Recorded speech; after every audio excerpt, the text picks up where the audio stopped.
I'm Marky Karloff, and I love Hello, This is the Doom Show. Hello, and welcome to Hello, This is the Doom Show. I'm Richard. And I hate the burning. Shh, who are you? Speak. And I'm Brad. She came in and said, "Buck, buck, buck," and he said, "Buck, buck, buck," and she said, "Buck, buck, buck, buck." That's what I got. One is the Suspiria boner, the other's the Inferno boner. Anyway. Which one is crying? The boner of tears. Jack is wearing a woman's blouse. Did you catch this? Oh my god. Like, I guess in 1977, or when this was filmed, like, people were still wearing women's clothes. It's really distracting. It's the 70s. I guess. It's actually Savannah. Finally, well, now I'm $5 million projecting. It's really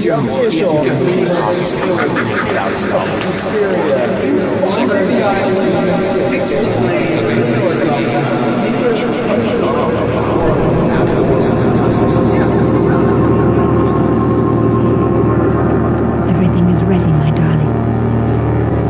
Do not be afraid. Soon we'll be together again.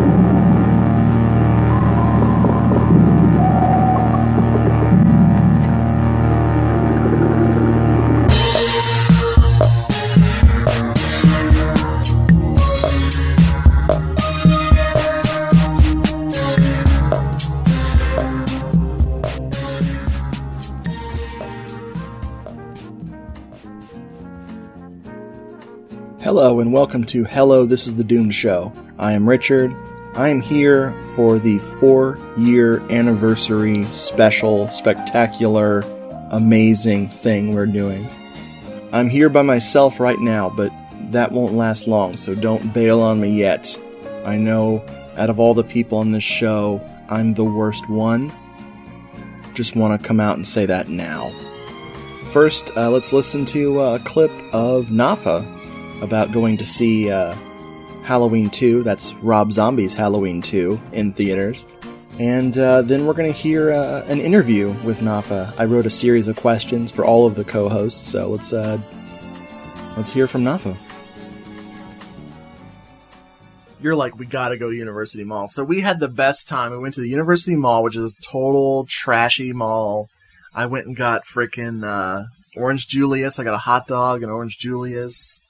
Oh my god, it was the best. And the theater was so thrashed, man. It was just like, the seats were uncomfortable. They still had the same little intro that they'd had like 8 or 9 years before that I'd been there. It was scratched up. And you never knew what shifty, shady characters were doing wherever. Oh I mean, this place, I loved going to the theater there because it was a true sensory experience. Forget IMAX, forget 3D movies. That, when I saw Stone Cold Steve Austin films there at like 4 in the afternoon after work, and the crowd that attracted, I don't think we're in for the films, but we walk in, and I swear this guy was masturbating when we walked in. He was all the way in the back, and he just like, like he kind of fixed his pants when we walked in. So I made the error of, let's just keep going down to the front. So we decided to sit in front of that guy, making us a target for whatever bodily fluids are flying out of him. However, they played a song before the movie started. I'd never heard this song before. It's called Dominoes, and I think it's by Big Pink. The Big Pink. And it's like, now whenever I hear that song, I always associate it with Halloween 2. If I made myself a mix of Halloween 2, it would feature Nights in White Satin. It would feature Love Hurts, that version of Love Hurts that plays over the credits. Wonderful, ethereal version. And I would include Big Pink's The Girls Fall Like Dominoes, Dominoes. Such a great... So yeah, that was an experience. And by the time that we got to the theater to see it, this had been my 3rd viewing of this film. Blew my Second mind. time in University Mall seeing it. We're leaving the theater. We went out to this back entrance, which is probably the only way to leave the place. And we left and came out. And it was like a nasty Florida October night. Very muggy. Was this after Halloween? Was this November by then? I believe we saw it before. Okay, so we're leaving, and you were like, so did you like it? I was like, yeah. You're like, oh, I'm really glad you liked it. That was my third time seeing it in theaters. I was like, what? Dude, that's awesome. Every time there's something different I see. Even this viewing.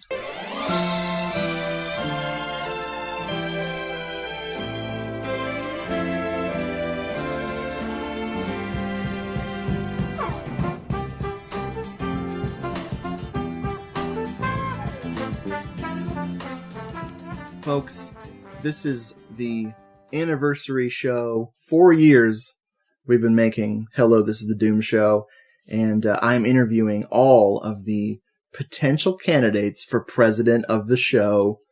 Actually, I'm interviewing co-hosts, and I'm here with Nafa. Hello, Nafa. Hello. Yes. Why am I supposed to say hello like that? Just say, hop on pop. Hiya. Holla. Holla. Chala. So anyway, Hello. I have a series of questions. I'm going to start with number 1 because that's the first one I have here. How did you get into horror movies? Initially, as a child, I loved anything Bela Lugosi, Boris Karloff, any of those films that came on TV. I ate them up.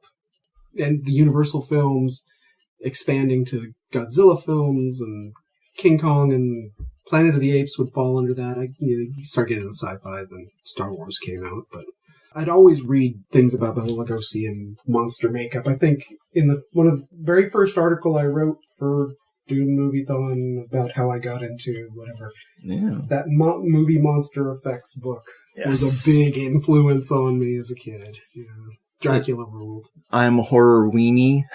Something like that. It's on the site. You got to find it. Back in the articles. Way back now. Oh man, it's been a few years. Do you have a favorite horror movie of all time, and what is it? It's a hard one. Of recent, and this is going to probably get a lot of boos, but Rob Zombie's remake of Halloween 2. Nice. Stands on its own. Every time, as many times as I've seen that film, I see something different. So many. It's the one that's blown my mind. That being said, if I had to go back to another, I love the Silent Phantom of the Opera, but the one that really brought me into the modern age, Friday the 13th, Part 8. No. Part 2.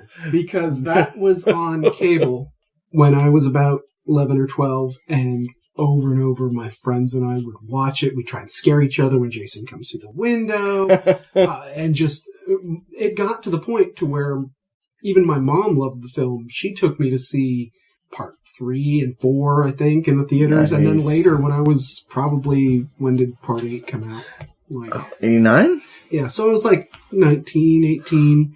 She went with me to the theater to see Part 8. Nice. Jason Taking Manhattan.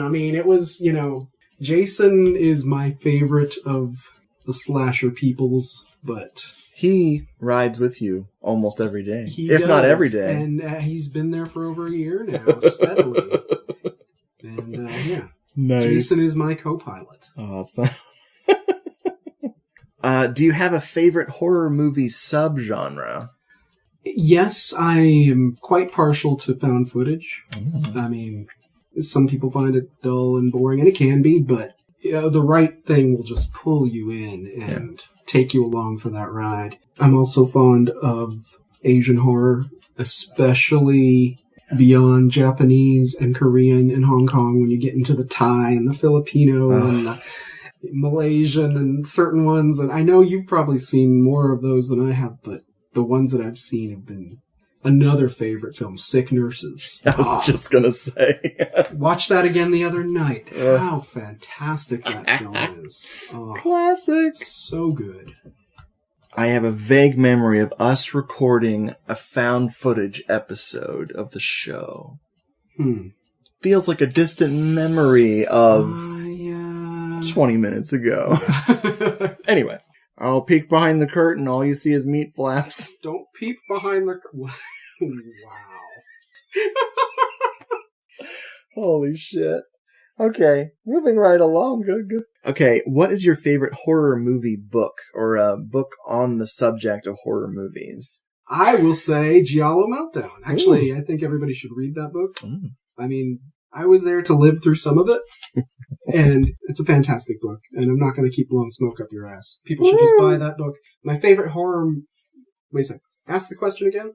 What is your favorite horror movie book or, book on horror movies, Duder? I just wanted to clarify whether it was a scary book or a something. You could throw a scary book in there too. I'm not afraid. I had the Debbie Gibson photo collage book when I was 17. So God, that would be up there. Oh man, there are so many nameless, there obviously had names. I'm looking over there to see if anything jogs my memories. But as a kid, a lot of those books, like the Immortal Tales book and that horror compendium, splatter movies, there were books like that when I was a kid.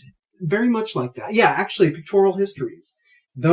Anything like that were huge with big black and white photos in them and pictures of Ingrid Pitt and Christopher Lee. Oh, I don't have a specific title beyond Giallo Meltdown.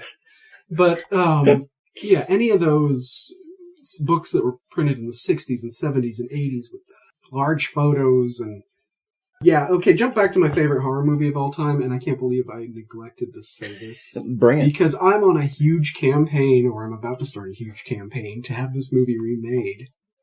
Rawhead Rex. Holy shit. What a great movie that is. I can't believe I forgot. I mean, it's so much right with that film, and so much wrong with that film. And I have so much love for that film.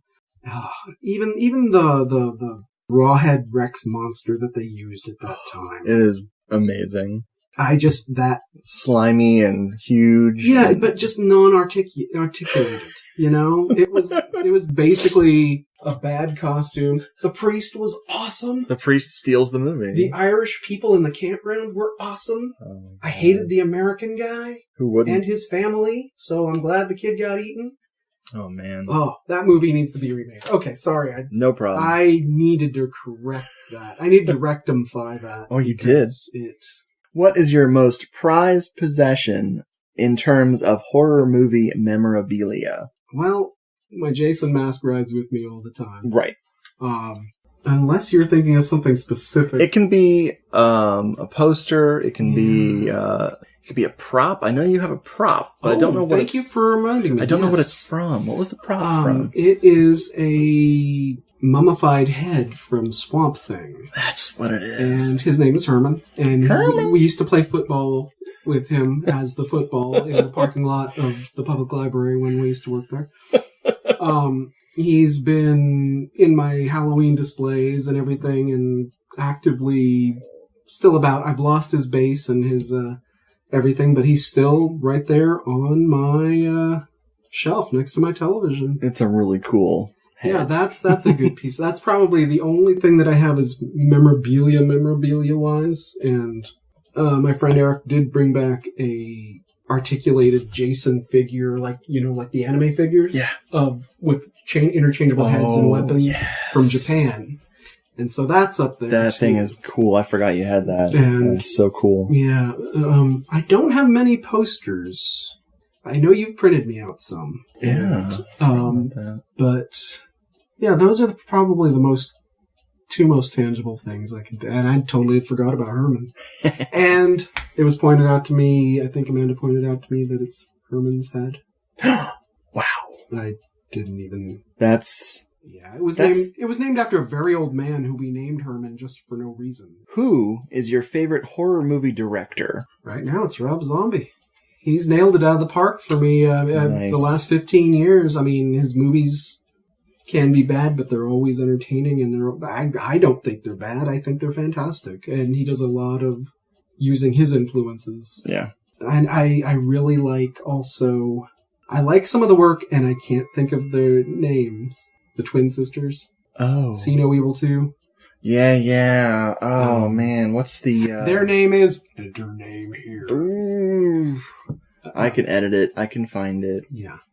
Because I haven't even spoken about See No Evil 2. Man, that's a freaking great movie. That is a fun... So much fun. It's directed by Jen Saska and Sylvia Saska. The Saska sisters. Yeah, the Sausage Sisters are my favorite. They've done some great work. They've been fantastic. Consistently Rob Zombie, I'm going to say. Yeah. That's very interesting. If I had 900 horror movie podcast co-hosts, none of them would have said that. No. None of them. And that's very unique. And I like him a lot, too. I'm a big fan of his. That's awesome. It's I have yet to be disappointed by anything he's done, except for that cartoon that was awful. Yeah. El Super Pupo. I really have always liked the way he has done his stage artwork. Yeah. It could be easy to say some of the classic directors and whatnot. I really liked whoever did the movie that you and Brad like, that I like, that's the House of the Devil. House of the Devil. Oh, I actually remembered it. Ty West. Yes. Ty West. Because he also did a found footage film called The Sacrament. I have not seen that. It's based, it's not wholly found footage, and it was interesting. It was recommended to me, and I watched it, and had its moments, and it's just a not-so-veiled interpretation of Jonestown. Right. You know, I know about it. I would tell you a joke about Jonestown, but the punchline's too long. You just blew my mind. I've never heard that joke. Holy shit. That just got too real. Do you have a favorite giallo of all time, and what is it? I just have two words to say. Chain whipping. Oh. Don't torture a duckling. Excellent. Oh, what a great film. That's the one that you showed to me that expanded my horizons to it. That movie is so much fun, so much about the church in it, so much about boobs in it. It was all over one that really captured my attention. A lot of them, is it 4 Flies on Grey Velvet? Yep. And 7 Cats of the Glass Red House Cat Glass. Yes. Those are, I like those. I'm thinking 7 Deaths in the Cat's Eye. There it is. Yeah. And those are 2 that I really liked as well. Nice. But Don't Torture a Duckling. Man. That song and that scene and then Perfect. Such a great film. Loved it. Great answer. What is your favorite non-horror film? I've seen Raiders of the Lost Ark an obscene amount of times in the theaters. Star Wars, Episode 4, whatever we want to call it, the first one. Yep. New Hope is always going to be biblical to me. Mishima, Life in 4 Chapters. All of those favorites, high regard. My favorite film is called Gregory's Girl. Yes. Little Scottish film about coming-of-age film about a boy falling in love with this girl soccer player, and if you haven't seen it, it's on YouTube, a restored version of it. Great little film. And another one that was on, like, at the same time as Friday the 13th Part 2 on HBO. Nice. And would be on all the time and just got into my bloodstream and love that film. Was that 81, 82? Did you say that already? I don't know if I did, but it's around that time. Yeah. Okay. Gotcha. Yeah, it was right. I think it was playing on HBO in 82. Follow-up question. How many times did you see Mamma Mia in the theater?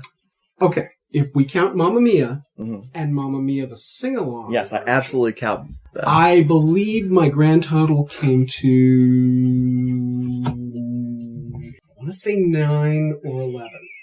But as soon as it came out on DVD, I was at Target and I bought it the day it came out. Had a heart attack 2 days later, but I bought it. Could they be related? I don't know. Okay, I think it was just my heart burst with joy because I love Mamma Mia. Okay, yeah. Mamma Mia's in my top 5.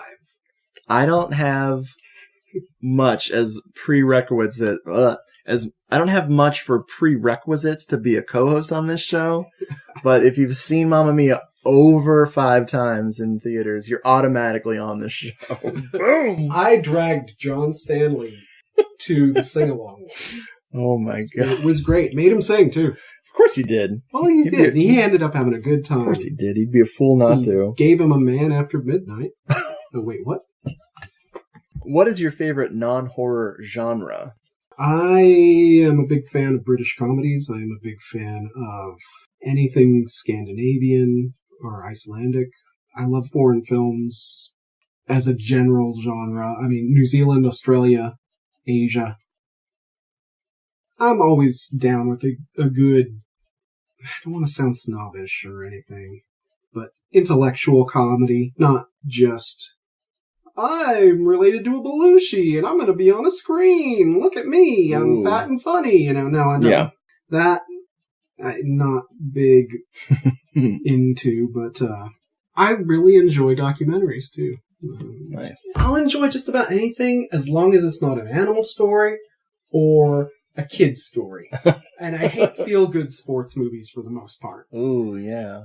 Who is your favorite non-horror movie director? I don't want to be generic, but I am going to say, of any film? Yeah, anything. I like the schlock. Google that schlag, you cinema snobbins. SCHLOG. Represent. Boy. Girl. What is your favorite episode of Hello, This is the Doom Show? Okay, I was revisiting some of those, and I'm going to always lean towards, like The Devil's Reign and any Impulse.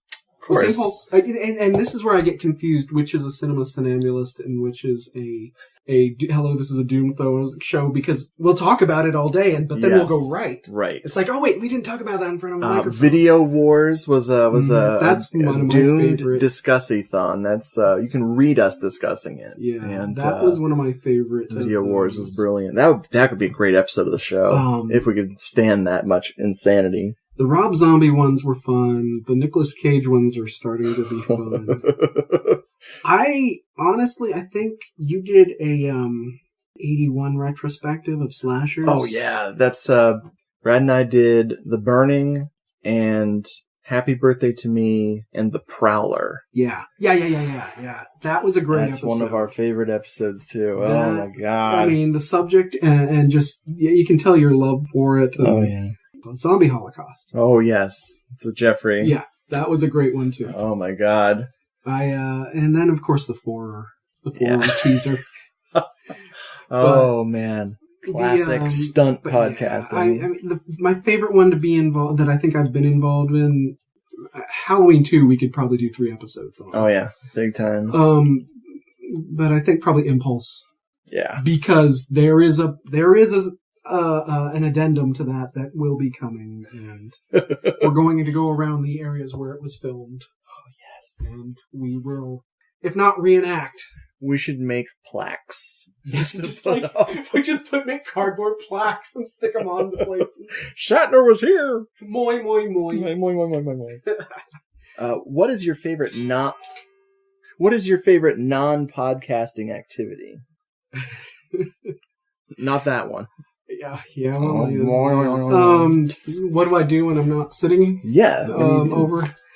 I, like you, I play music out, and I go to work. I eat cereal. Oh yeah. You're a serial killer. Something completely unrelated. I mean, I love going to Orlando and doing the tourist thing and doing the silly, actually I live here thing more than I am a tourist. I read a lot. Nothing interesting, just well, I love going to the mall. Understanding that everything is more interesting than podcasting. Okay.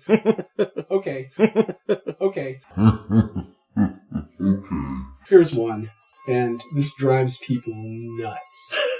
But I found I'm not alone in this. Bill Manspeaker does this. I love going to Walmart or Target. He just likes Walmart. In a different town. Last Sunday, I drove up to Kmart in Land O'Lakes just because I hadn't been there in 30 years. But I was there and I was just like, let's see what they got. If I go someplace, I'll go into their Target and be like, let's see. It's just kind of like visiting a home, yet everything's a little different. And it's just, You know, That is pretty cool. I like mean, that. didn't I drag you to Crystal River and we went to Kmart? Yes. Yes. I almost bought Mamma Mia on Blu-ray. I remember that morning. I think, I got the Gamera, the 3-disc Blu-ray of Gamera. That was fun. And They had a nice bathroom. I I was like, I gotta go. When I was expecting Kmart bathroom, and I got the Shangri-La. Most people go in the Springs. No, I'm sorry. Actually, it was just a fitting room I shit in. Sorry, everybody. It was a great toilet, except for it had no hole in it. I've always wanted to walk out of a dressing room and say that. Your toilet won't flush. Couldn't find the hole. This toilet paper's rough. Felt like a lady's dress. It's just hanging there. Yeah, I'll drive to Gainesville or Orlando or Lakeland or Plant City or Titusville or Daytona or St. Petersburg or St. Augustine and just go to the Target and the Walmart. I've hit 4 or 5 Walmarts and 3 or 4 Targets in one day. I've done them straight up the awesome. Suncoast Parkway. There's something quirky. Discuss. I think you need to turn this into a coffee table book. Yeah, I think this is pretty fascinating. Walmarts I have known. My final question. Yeah. What do you spend your doomed show paychecks on? Wait, what? Oh. I've been paying you. Awkward. Sorry, it's only a few thousand a year. It's still a few 100,000. Still cheaper than getting a Disney pass. Oh shit. Disney, if you give me a pass, I won't say things like that on podcasts. Oh my god. 70 people are really offended. Actually, I'm just kidding. It's one person downloading it 75 times. Nafa, thank you for being here. Thank you. You were amazing. Oh, thank you for including me into this. This is... Hell yeah. One of the... We've got more Shatner to talk about. We've got more Nicky Cage to talk about. Oh, yeah. We've got Video Wars to do as an episode. I need to watch that again. That was great. Didn't the family contact you? Yes. If look up Video Wars. I want to say 84, but it was definitely filmed before that. I want to say the nephew of the director of that film saw our write-up. It's like, hi, do you have a copy of that film you can send me? So I said, all right. I burned him a copy and sent it to him. I never heard from him again. That's one thing I hope when people listen to these or hear or read or whatever they do, especially when we're both involved in them, and we're talking a whole rash of whatever, and I might say something horribly horrible about the film, but know that I hope it comes across that we're doing it because we love these movies. Exactly. And because, I'm excited. Oh, Richard, you need to see this. Or Richard's like, oh, watch this film and we got to talk about it. And it's just, there's an excitement there. And even if the film is bad, we're ecstatic to do these. Yeah. They're chosen to be spoken about. Exactly. And I hope that comes across. That's my biggest wish. Except for knowing. Except for beeping knowing. Beeping. I'm still trying. Oh, I'm an astrophysicist. Oh. You know what would have made that movie 10 times better? What? Nicolas Cage acting in it, but William Shatner acting behind him, parroting the same thing as he's saying it. Oh, I'm an astrophysicist. I'm an astrophysicist from Tampa. What about Nicolas Cage as Luke Cage in Power Man, the Marvel characters? He played both roles, black and white. He was almost Superman, so why not? I love that Superman costume. I love that hair. Oh, jeez. I'm not talking the hair on his head, the one that's sticking out. It's a tight costume. It's a Nicolas Cage. Despite all my Cage, I'm still just a Nicky Cage. Break my Nicolas Cage. Okay, next we're going to do a clip of Jeffrey. This is Jeffrey Canino. It's not the first time he was on the show. It is actually the second time or third time he's on the show. The first episode we recorded with him sounded awful because we depended on Skype, and Skype failed us immensely. So this is a clip of Jeffrey and I. I also want to take a moment to just describe Dr. Andromalik, because Bo Svensson's really going all out here. He basically looks like the Serbo-Croatian Doctor Who. He has a scarf that's easily, 6 feet long, a beautiful red scarf. He's got a nice little goatee going on, and a wonderful walking cane with a weird sort of a handle that has a human form on it, doing some sort of supplicating. I don't know. But it's obviously very satanic. I mean, he's pretty much screaming out that he's bad news. He's getting ready for his Dark Shadows audition or something. He is. He's a little bit like Jonathan Frid. Yeah. But cheesier. Much cheesier. Yes. If that's possible. Yes.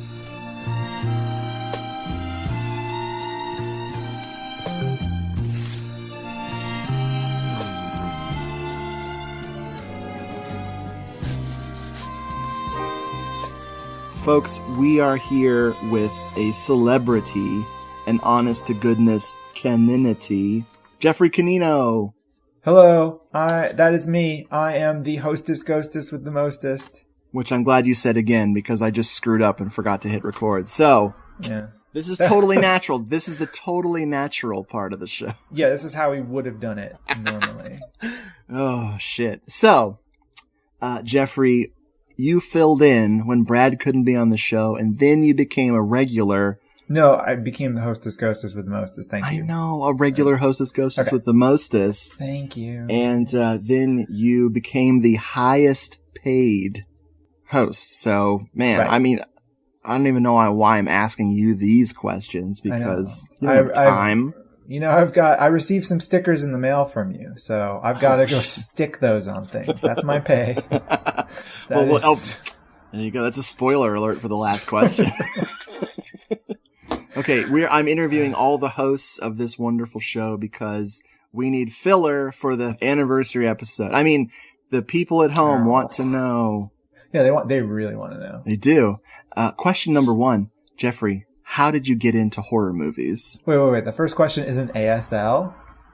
It is, but it only means... Cut that out. I'll do better than that. I'll censor it. I'll be like, bleep, bleep, bleep, bleep. Okay, and then you keep in me saying, cut that out. Yeah. Okay.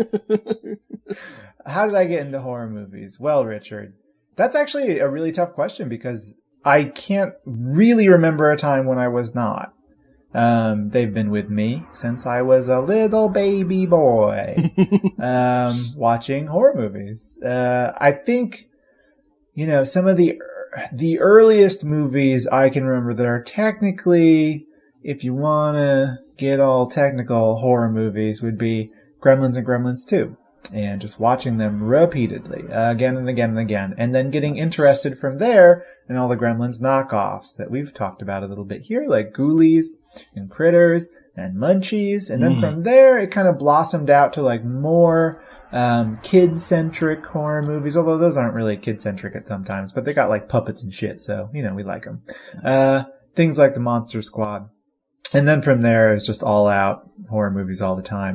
My fondest memories of childhood, I don't know if it's sad or not. I mean, I had a good childhood, but my fondest memories are just walking through the aisles at the video store and looking at all the VHS box art and picking out what I was going to watch and being like terrified before I actually watched the movie and then like watching it and being really happy. I've always loved horror movies, Richard. That's my final answer. Nice. I'm glad you didn't change your answer just to please me. Well, I might have to phone a friend, but the friend is you. Yay! I'm already answering. Okay. So, what is your favorite horror movie of all time? That's almost impossible to answer. All of them? I don't play favorites. Oh. I love them all. No, I do have some that I elevate slightly higher on my list. I would say, like, the one that always pops into my head, just because I love it's not one that I necessarily watch all the time, but it's one that I just love with a passion, and I think is, like, a perfect expression of a lot of the things that I like about horror would be Let's Scare Jessica to Death. Ooh. Excellent. It's 70s artsy fartsy horror is my favorite thing in the universe, and that is the best of them all. I mean, Messiah of Evil's really good too. That would be like right below that, but I think it's Let's Scare Jessica to Death.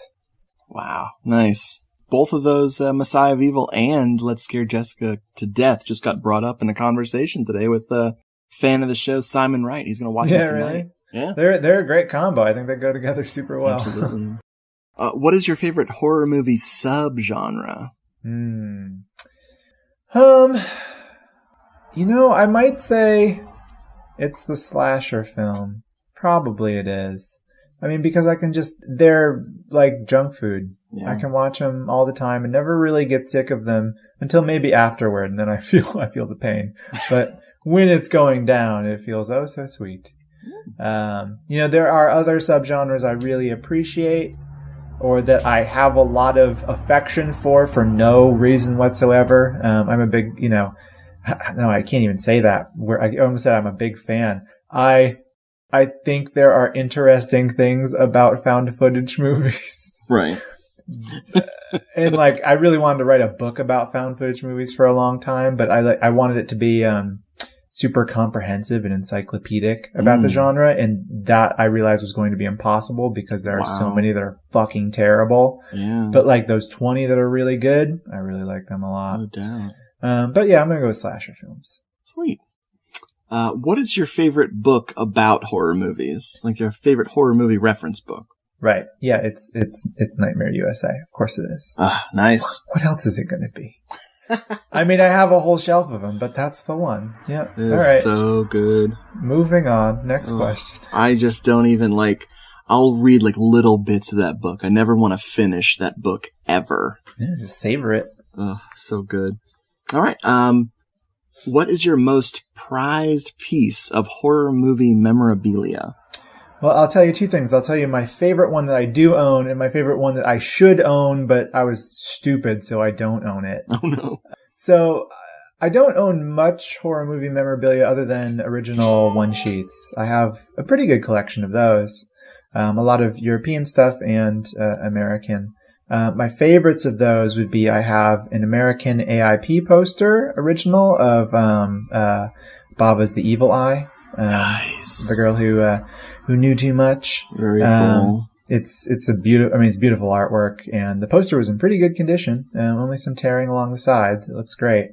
My second favorite one would be the original American poster art for The Dead Are Alive.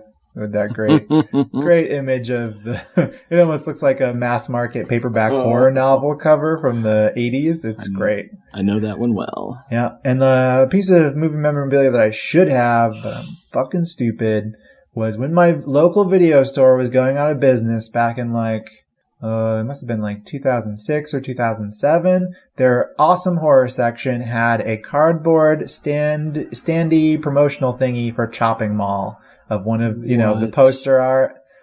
It was so cool. And it wasn't huge. So it would have been easy to bring around. And I was too nervous to ask them if I could have it or buy it. And they were definitely probably just giving it away. So I screwed up. When stuff like that happens to me, the person immediately goes into, well, what's it worth to you mode, yeah. Which is that's going to turn into a stupid haggling session. I'll lose. It's worth hundreds of dollars to me, it turns out. Oh, that sucks. No, it's okay. It's okay. Who is your favorite horror movie director? Yeah, it's Jess Franco. Yeah. Yes. Yep. That's Very the nice. one. That's the one. All right. Self-explanatory. I don't think I really need to explain it. He's the best. I totally get it. Yep. What is your favorite giallo of all time? I've got a lot that I really like, but the one that I come back to that is just, my top pick, that it's it kind of, encapsulates all of the best things of the subgenre for me would be Red Queen Kill 7 Times. Oh my God. Yes. It's got everything. It's got that, supernatural, the faux supernatural angle that I really like. It's got all the sleaziness. It's great. Drugs. It's got some of those. Yeah. Well, it's got a junkie, that's for sure. One of the skeeziest junkies ever. Holy shit. It's pretty skeezy. All right. What is your favorite non-horror film? I mean, of course, I've got a lot of those too. You know, I think I've mentioned Clue before as a top pick, as one of my absolute favorites.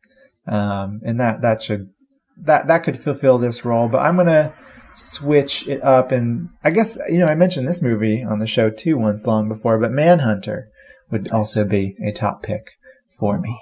Love it, which, doesn't really fall into the horror genre, I would say, though it has horrific elements. Yeah, it is not a horror film, and I love it.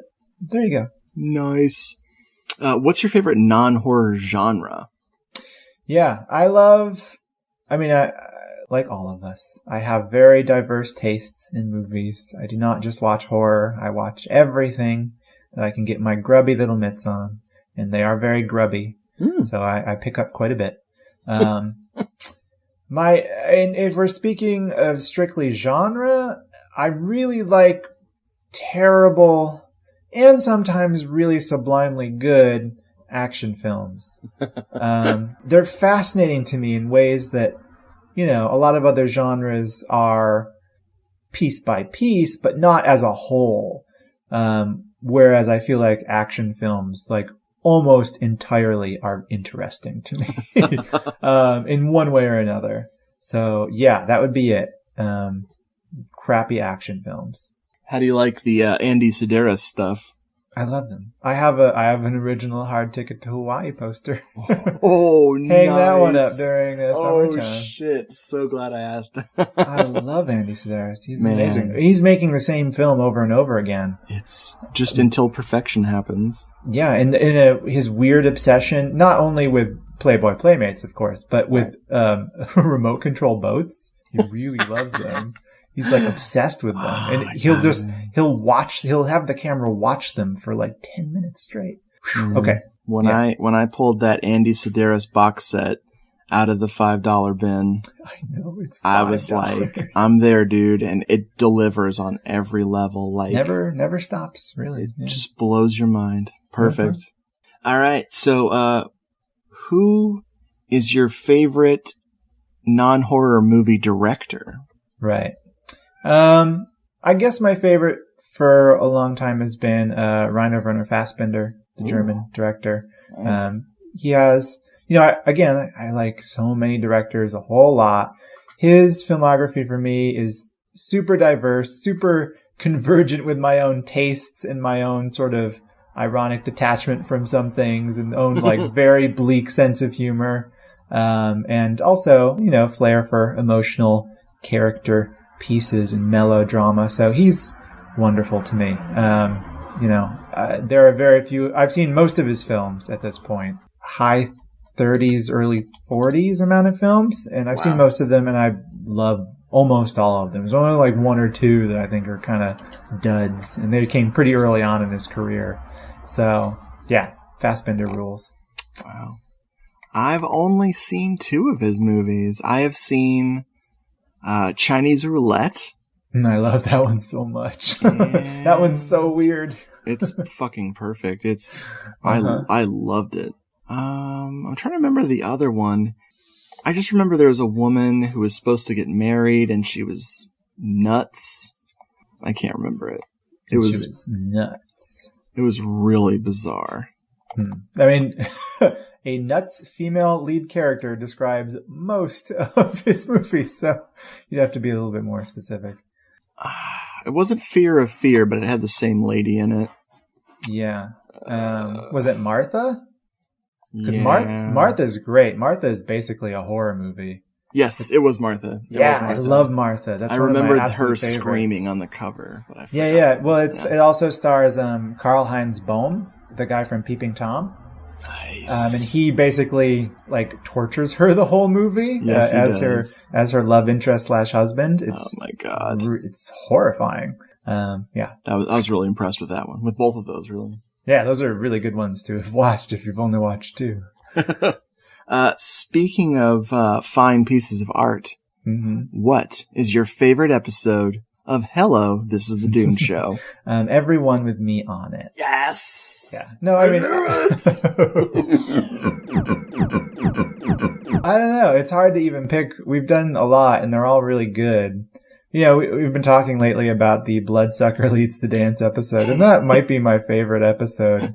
Just because it's made me think so fondly about this movie. I hate this fucking movie, but I like it because of all the fun things we had to say about it. So that's probably my answer. Nice. I listened to that one 1.5 times this week. I seriously tricked myself into listening to it an entire, it's not weekly, but at least monthly. And then somebody mentioned that movie, and I was like, oh yeah. Started listening to it again. I went, wait, I literally listened to this 2 days ago. Holy shit. Got halfway through it. I was like, okay, I can take a break. I can go back to Mr. Plinkett now. Oh. Only temporarily, I promise. You'll go back. Folks know you from the show. They know about your movies that you seem to write about on your blog, which I know you're going to start updating soon. Yeah, someday soon. Nay soon tomorrow. Nay soon. Yay late. It's Naysoon. Nay soon. Nay soon. I get it. Yeah, I get it. What is your favorite non-podcasting activity? Well, Richard, I have a lot of loves in my life, but I spend a lot of time reading, actually. That's kind of what I do. I teach literature. I study literature. I read a whole lot of literature. Wow. So that's probably my favorite non-podcasting, non-movie watching activity. I spend a heck of a lot of time doing it. So sweet. That's it. Books, man. Books. Read them. As Books. John Waters once famously said, if you go to somebody's house and they don't have any books, don't fuck them. Now he tells me, that bastard. So, we hinted at this earlier. What do you spend your Doomed Show paychecks on? Yeah, well, I haven't stuck the stickers on anything yet. So I should cash them in so that your, bank account isn't all screwy, your numbers look right. That's right. So I'll get on that. Don't worry. Hey, buy a moped and then I'll send you more stickers and you can put stickers on the moped. Yay! My moped. Oh man. Folks, that's Jeffrey. He answered the questions. He did it with like, an angelic grace, a panache, maybe even a pate. Ooh, yeah, sure. Sounds delicious. Panache pate. Ooh, it's gonna give me gout, but I'm glad we did it. You deserve it. Well, sir, thank you for being on the show. Thank you for your continually amazing choices of films for the show. Because I'll keep them coming. Oh my God! As long as it's not. Sex of the Witch. No, something we've already covered. Just, I don't want to watch Boarding House again. Oh, okay. Well, no, we have to do the director's cut, man. In my grave, I will consent to covering that. We'll put a little viewing screen right above your head in your grave that's just playing that on a loop. And, no, but there'll also be a camera filming me in my grave, just like Zader.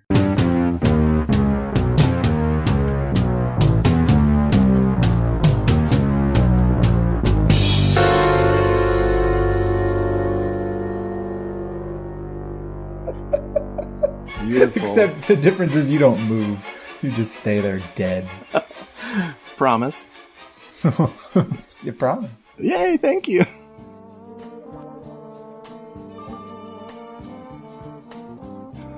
So we're at the middle point of the show here. I'm going to play...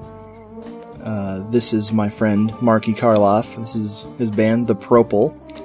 And they're doing a song called Doomed Moviethon, which is inspired by doomedmoviethon.com. And let's hear it.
I'll do this. Whatever you do, don't fall asleep.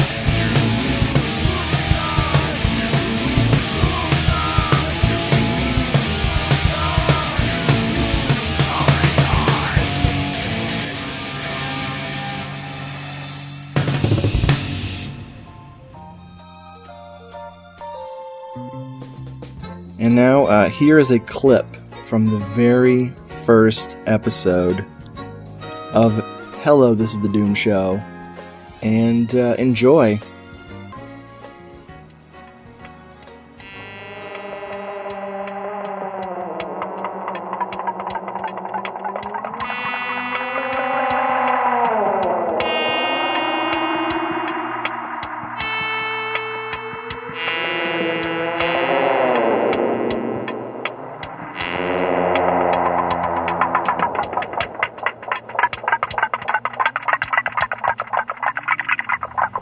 Hello, and welcome to Hello, This is the Doom Show. I am Richard. I'm Brad. And we are here today on our very first episode. So, if this, completely sucks, we'll have really good excuses. We'll do better. But, 3 episodes from now, we'll have to stop using those excuses. Well, we'll just put the blame squarely at my feet. Brad, stop it! I mean, Sorry. Stop.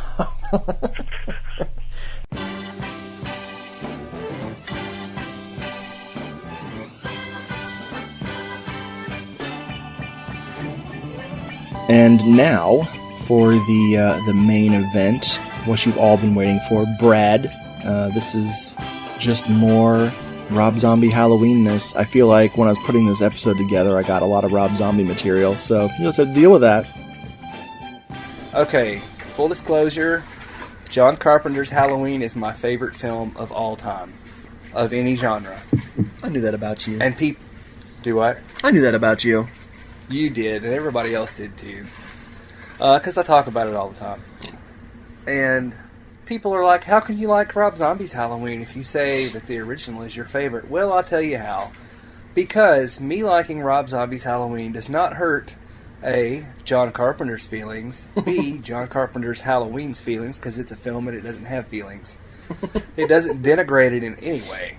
Elizabeth and I went to the theater to see it. My friend Matthew came up, and we went back and saw it, or I went with him and saw it. I'm like, yeah, it was good. I liked it. Now, the whole problem, I think, boils down to he goes back and he tells a backstory for Michael. And people say he humanizes him. Mm-hmm. Well, he doesn't humanize him at all. Michael, at the beginning of the film, before the bullies, before all this other stuff, is clearly messed up. Yeah.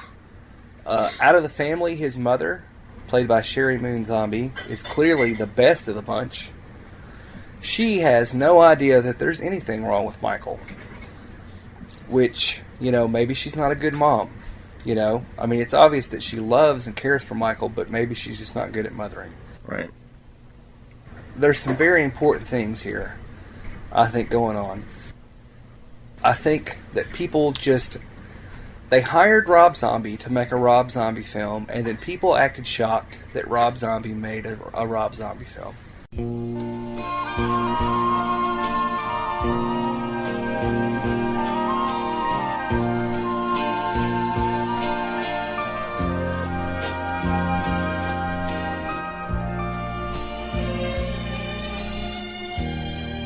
Okay, Brad, I am going to interview you for this podcast, so are you ready for interviewing you on this podcast? I'm ready. All right. I have prepared these questions by writing them down, so here we go. Brad, how did you get into horror movies? My dad. My dad's a horror film fan, and we would watch them together, and he had them. So, I've been a horror film fan for as long as I can remember. Follow-up question. Do you have any, a really specific memory of a film?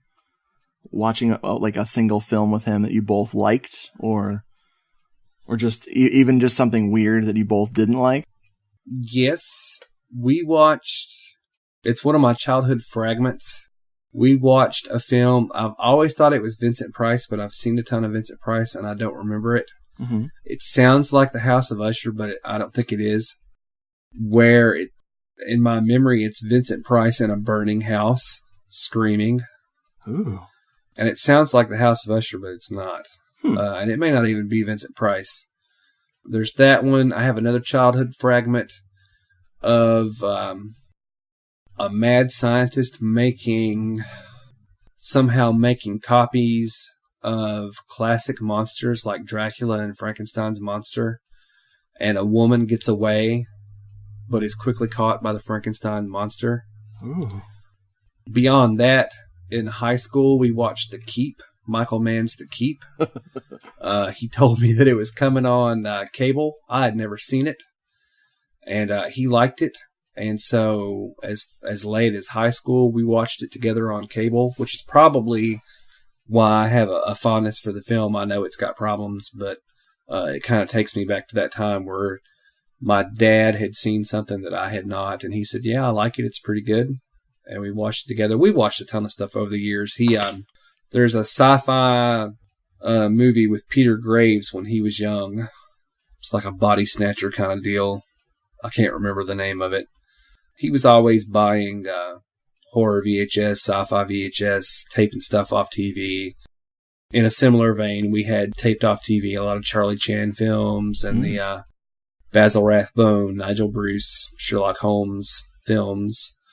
And to this day, he will text me fairly often, what's good horror-wise on Netflix.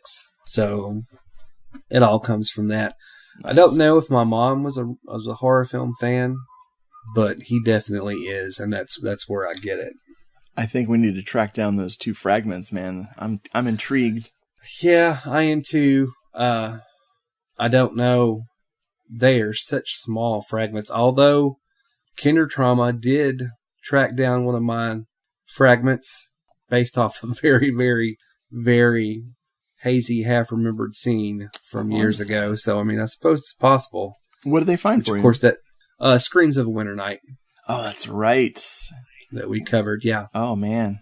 There you go. Yeah, talk about an odd regional horror film. Those are the kind of things that you can build your love of a genre over, because I know you've got some stuff that falls very in that line, like when you say that The House by the Cemetery, Fulci's film, is like every half-remembered fragment from late night when you were a kid. That's the kind of stuff that can really jumpstart your imagination and your desire. I mean, it's something similar to when you and I covered The Name of the Game is Kill. You know, you run across something that you hadn't seen, and, you know, you get excited about it. You tell me, I look into it. I'm excited about it. You've got a fragment from your childhood that you and I both have been looking for years now. Yeah. But you can really build a lifetime love off of stuff. And I'm afraid that might be something that, and here's my old man rant, that kids today, you know, don't experience, because they're not likely to be like, oh, when I was a kid at late night, TMZ was on when Harvey Levin was talking about blah, blah, blah. Yeah. You know, or there was this infomercial about sweaters for cats that I was really fond of when I was a child. And maybe that translates somehow to some late night internet web surfing. Yeah. Listen to me, web surfing. Hey, cable TV is not dead yet. So that's still That's out true. there, and people are still being exposed to movies that haunt them to this day, like was it Don't Mess with the Zohan? I know that that's a lot of people are a lifelong fear of horribly racist films. Wait, what? Paul Blart, Mall Cop. Oh man, that movie inspired me to eat myself to death. Yeah. Yeah. I've never seen it. Okay, here's the second question. Great answer, by the way. Thank you. Wonderful. What is your favorite horror movie of all time? That's easy. Anyone that's listened to our show twice knows it's It's 1978 John Carpenter's Halloween. Nice. All right. Favorite film of all time. Man, I need to listen to our Halloween episode again. All right. What is your favorite horror movie subgenre? I had to split on this one. It would be slasher film, strongly followed up by the haunted house genre. I am a sucker for a good haunted house film. And of course, we've talked about this before when we did a show, but when you had mentioned The Evil, and I'm like, is that any good? And you're like, yeah. I haven't seen it since I was a kid, but I remember it, and I'm like, oh, I'm there. I am totally there. If you could put a slasher film in a haunted house, then I'm in heaven. But no, that would be slasher, closely followed by haunted house genre. Nice. I like that. All right. What is your favorite horror movie book? This is an interesting question, and I had to really think about it, but it is a book that you bought me for Christmas one year. And that would be Terror on Tape. Oh, and yes. It's not because I agree with him on a lot, because I don't. It's because it's presented like the reviews in the back of the TV Guide were when I was a kid. And I don't know about you, but I loved reading the TV Guide, reading all the synopsises of the films. And it's written like that, and it's good for information. I don't agree with him on everything. There are a few things I'm like, did you see that movie? But Terror on Tape is a handy reference. It's fun to read. Nice. And I really enjoy it. I'm glad I bought you that. Yay! I'm glad you did too. Thank you. Okay. What is your most prized piece of horror movie memorabilia? The most prized piece I have would be, I've got a limited edition numbered the House of the Devil poster hanging above the mantle. That would have to be my most prized because it's one of a kind as far as it being numbered. That would have to be my number one. I've got a couple of runners up. I'm pretty fond of my Halloween film review poster that Elizabeth bought me. Yeah, that's a cool one. I've always thought that was a really cool poster. And you sent me your Red Queen figurine from the Emilio Miraglia box, which I thought was insane of you to do, but that is definitely a prized possession. I knew you needed it more than I did. That's all I knew. I love it. Who is your favorite horror movie director? John Carpenter. There's nobody that comes close. Being a huge Halloween fan, having had grown up in the 80s, and being from the same town he is, which is obviously just coincidental. But all those things just tie into just to loving Carpenter. I even like Village of the Damned. That's how bad it is. But I mean, when you take Halloween, The Fog, The Thing, Prince of Darkness, I mean, I don't know what else you can say as far as that goes. But yeah, it's John Carpenter. Nice. All right. What is your favorite giallo of all time? You know, I'm going to go with one that I've said before. I think it's pretty representative of the genre itself. It's, I don't know that it's underrated. You don't hear about it a whole lot, but I'm going to say The Fifth Chord. Bizzoni's The Fifth Chord with Franco Nero in it. Oh, yeah. Franco is has such a commanding screen presence. Possibly the only straight-up giallo that he was in, maybe. Yeah, I agree. But great film. Got a great cinematography from Vittorio Storaro. Excellent film. Nice. Excellent giallo. What is your favorite non-horror film? This one was tough. This one was one of the tougher ones. I like films, obviously, across the board, from foreign art films, comedies, action films, dramas. But when I really got down to it and thought about what film do I enjoy watching the most outside of the horror genre, I came up with Hot Fuzz. Nice. Hot Fuzz, Edgar Wright. You'd think, me being a horror nut like I am, that I would gravitate more towards Shaun of the Dead, but it is not true at all. Elizabeth loves Hot Fuzz. It's something that we could literally put in once a month and watch and enjoy. the editing, the jokes. He pays off jokes 30, 40 minutes later. So that's what I came up with. It was Hot Fuzz. No, I like that. That's really good. Thank you. What is your favorite non-horror genre? This was another tough one. I'm going to say the mystery film genre. Yeah. I know that sometimes that can fall into a horror category, but I don't know if it's mystery film or thriller.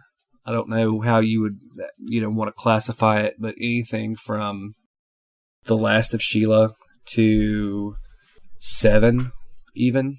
I love a good thriller. Yeah. Who is your favorite non-horror movie director? I thought about this, and I came up with several different options, but then I thought, who am I fooling? It's Hitchcock. Nice. There were different times I thought, well, I love Truffaut. I love Peter Bogdanovich quite a bit. But at the end of the day, it's Hitchcock. Very good. What is your favorite episode of Hello, This is the Doom Show? Easy, and you know what I'm going to say. It's the 1981 Triple Slasher show. Oh man, just amazing. It clicked. I don't know why, but man, that's a great episode. It is. It with the time that we spent, you and I discussing 3 films from what I said earlier in this interview was my favorite subgenre of horror, the slasher film, and of course 1981 being the year for the slasher film. It was so much fun. Oh yeah. Well, I need to listen to that again. It's good. Okay. It's on YouTube, I believe, correct? Yes, it totally is on YouTube and on the archives of on the Doomed Moviethon page. What is your favorite non-podcasting activity? Reading. I have a fairly extensive book collection that rivals my DVD Blu-ray collection. Nice. And if I wasn't, there's not enough time in a lifetime to read enough. You lose your time on other things, but reading definitely. And I've loved to read since I could. I love reading everything from political books to comic books to British mysteries, just all across the board reading. Nice. Here's the hard one. Okay. What do you spend your Doomed Show paychecks on? Cocaine. No hesitation. None. Oh, man. When you are taking the Peruvian marching powder, it gives you more time to watch movies and read. So, mostly I'm in a blizzard. Peruvian marching powder. Yes, sir. I don't know if I've heard that one before. It's pretty good. I think it's from The Dead Zone, the Stephen King novel. Nice. I think that's where I swiped that from. I think it's always been slang for coke in my mind. Peruvian marching powder. We don't actually make any money, I don't think. No. From this, actually, no. We do it because we love the Nashi cast. That's and you right. said, why don't we try it? And I'm like, I'm game. And I thought tonight, it's weird. I used to be so nervous that I would sound terrible. And then over time, you're like, I sound terrible whether or not I'm nervous or not. So why be nervous? It doesn't affect anything. No, not a thing. Not a blessed thing. Oh, man. Now, I love doing the show. We've been doing it for a long time now. It seems like 4 years. Yeah. And it's, when we want to take time off, we do. Yep. And when we want to record every week, we record every week for 4 or 5 weeks.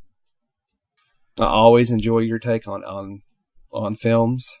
It's profitable in ways other than money. I have to agree. And I love planning the show with you because you're like with the name of the game is Kill. When we did that, you sent me a review. I think it was a Mondo Digital review. I read I don't know, the first 2 paragraphs, and I was sold. And I'm like, would this be a good show episode, you think? And you're like, yeah, let's try it. And just stuff like that. You've got an excuse to buy something as if you didn't already, if you're like me. And just knowing that you and I enjoy the same type of horror films that we can, talk about. I'm sitting here looking at my Giallo collection, looking at films like Murder Obsession, that as of now we've not done, but we will, because we've done all of Frida's other films, and knowing that it's a film that's been derided by some, but knowing that I love it and you love it, that it really doesn't matter. We could sit down for an hour and talk about the film, in depth, what we like, the dreamlike qualities, the fact that you live several states away from me and we've only met in person once, but yet here we are, we do a show. I really enjoy it. Nice, man. Thank you. It's thank you. It has been crazy. Like, I didn't even know about podcasts until you turned me on to them. I was like, I don't know, man. Like, podcasts just seem kind of like people talking. And you're like, yeah, but they talk about shit we like sometimes. And I was like, all right. Yeah. And that's I really, it was NashiCast because that was very early on into me getting into Nashi and listened to my iPod to music all the time. And I thought, why not listen to these, see how this goes with these 2 guys? And, they ended up being only like an hour away from me in Nashville. And so that made it even that much more, enjoyable. And I'm embarrassed to say how many times I've listened to that first, 20 episodes of theirs. I knew Rod and Troy's beats on Werewolf Shadow very well. Very, very well. There were times that I would listen because they really brought, they're both fun guys. They brought the information, stuff I didn't know, that I mentioned them on the first several podcasts we did. And that was just because it was my entire frame of reference for podcasting.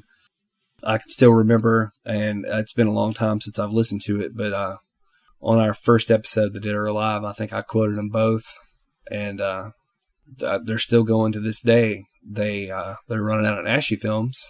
They moved on to Rod's show, The Bloody Pit of Rod, where they cover just whatever catches their eye, from misunderstood kaiju films to Rod did a great show. I can't remember the guy he was on with on a Kolchak the Night Stalker that I loved. Nice. Nightmare City. Probably the only place you're going to find an episode on, what is it? You're the Hunter from the Future. Oh my God. That was hilarious. With Reb Brown. So they're still going at it. Love those guys. And of course, the show's expanded. You do episodes with Jeffrey. With Aaron, Nafa. Oh yeah.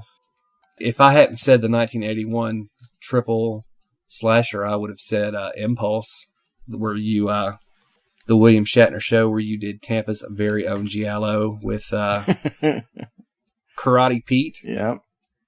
Whom I will never forget. Oh man. But it's nice that you get different voices on the show. You and Jeffrey have covered stuff that I was thankful that I didn't have to, like In the Folds of the Flesh or Delirium. Oh my gosh, Delirium. And made good sense of it. Very entertaining. But no, hello, this is the Doom Show. It's number 1 in my book. Yeah, this is definitely my favorite podcast, easily. Definitely. And I'm thankful to all the people that listen. I've made some friends. Simon Wright, David Ladd, David Person, Martin Luther Presley. The list goes on and on.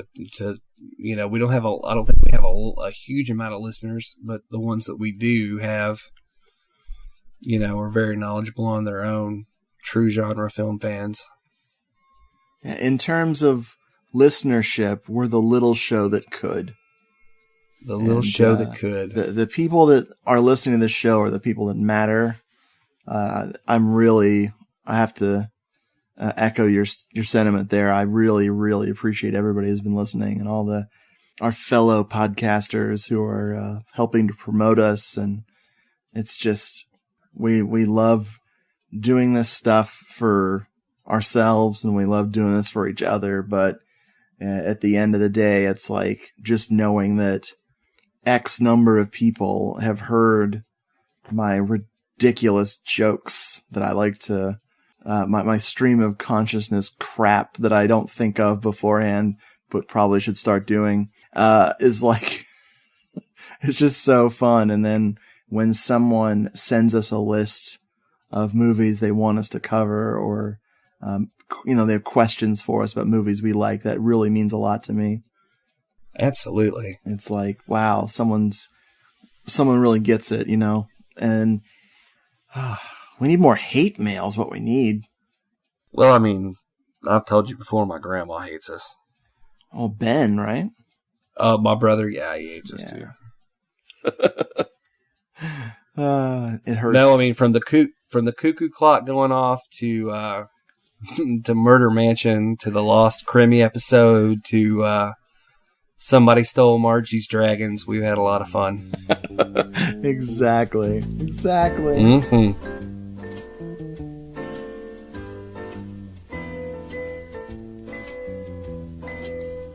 And now it's time for me to be interviewed. These questions, it's almost like I wrote them myself, and now I'm answering them myself. So let's hear from me. Boo. So I guess it's my turn to be interviewed. Brad, would you kindly interview me? Absolutely, I will. Richard, how did you get into horror movies? I got into horror movies because of the 80s.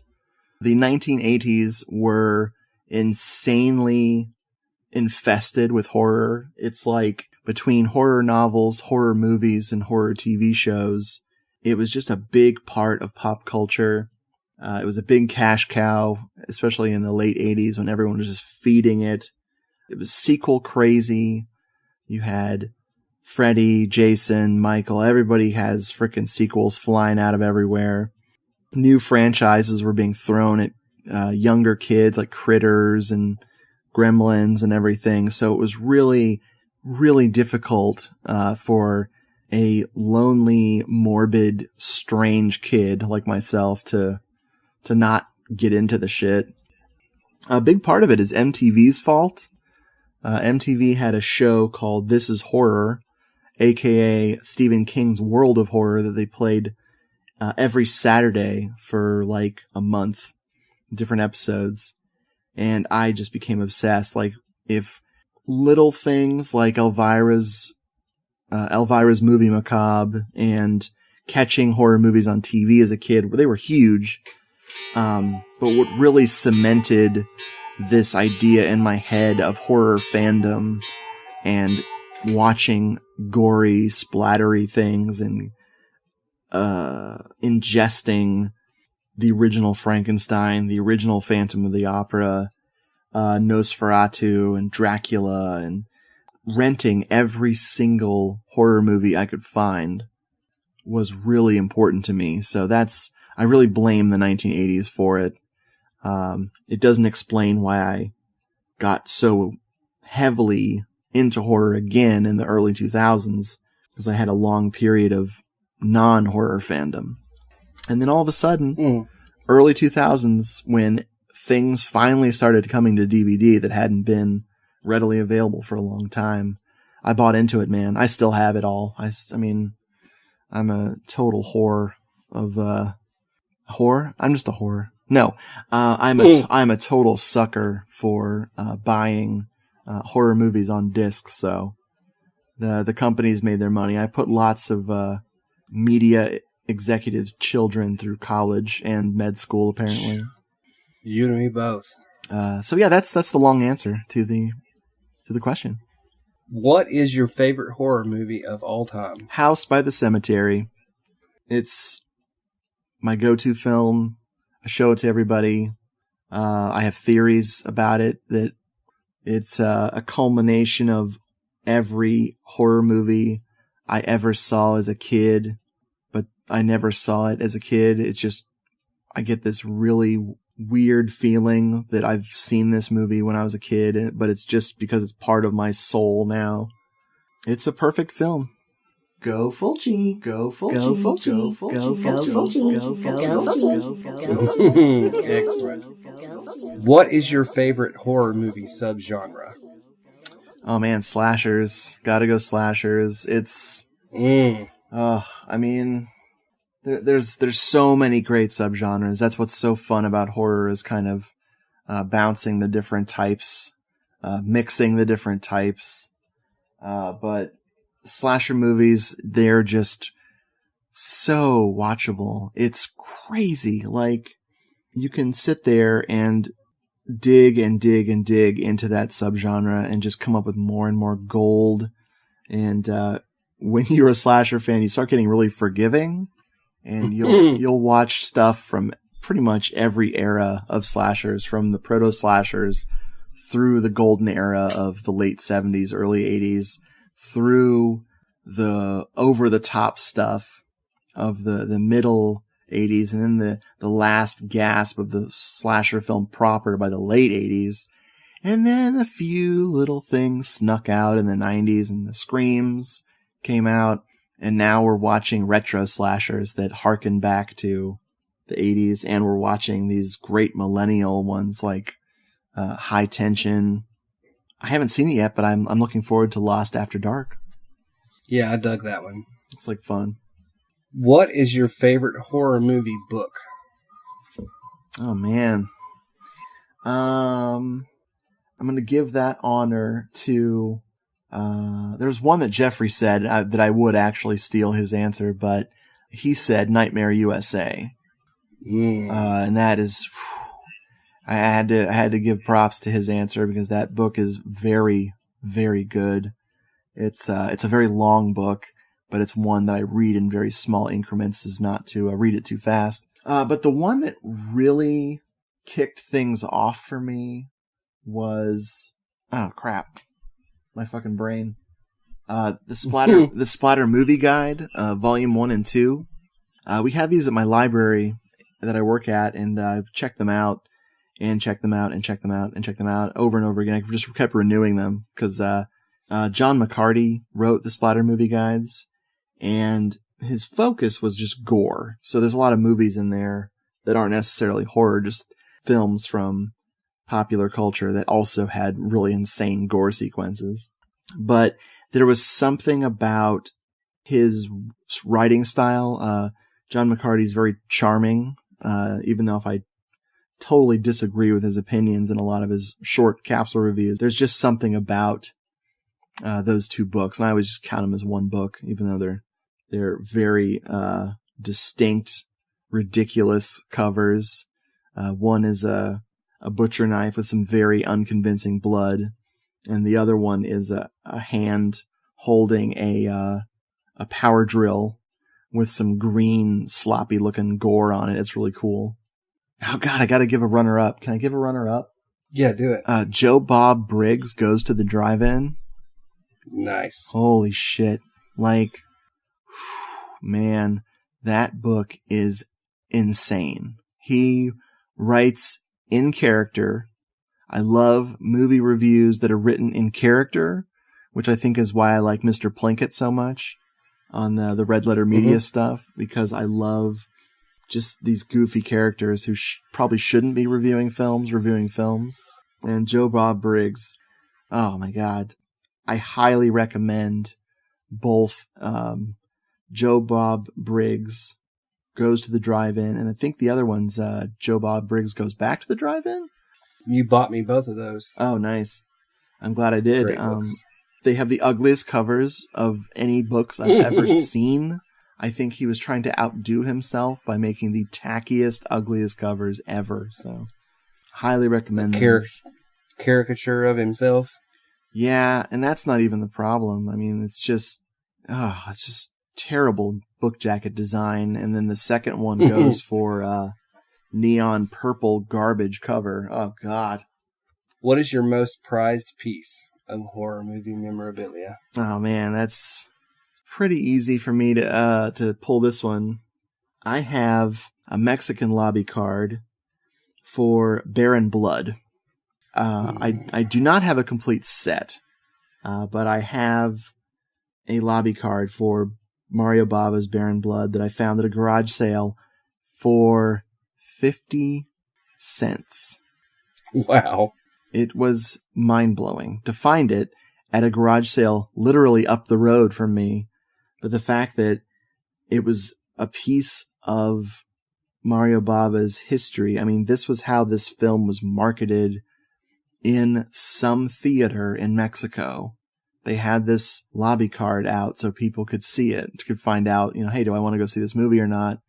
It's not a huge poster. It's just this tiny little piece, and there would have been a series of them with different images, but I just have the one, and oh my God, I want to be buried with it. I fucking love it. The runner-up on that question is, and I almost said this, but then I backed out. I have a Revenge of the Dead poster, which is the American, very misleading title for the Zader by Michele Soave. And it's depicting a zombie bursting out of the sewers with more hands of other zombies behind him and lots of flies and maggots and everything. But anyone who's seen Zader knows that is the most misleading art ever. It's freaking hilarious. Ever. So yeah, those are my two pieces of fun. Great pieces, both. Who is your favorite horror movie director? Lucio Fulci. No question. No hesitation there at all. I've read about Fulci. I've kind of studied his films. I've really dug deep with him. I find him utterly fascinating.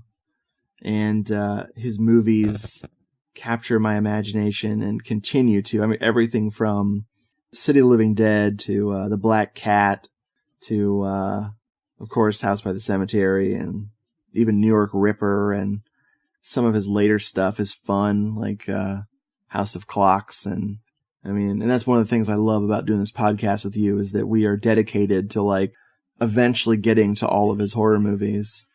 Mm-hmm. Good, bad, or indifferent. And even something as awful as Enigma is still worth looking at again and again. It's just so weird.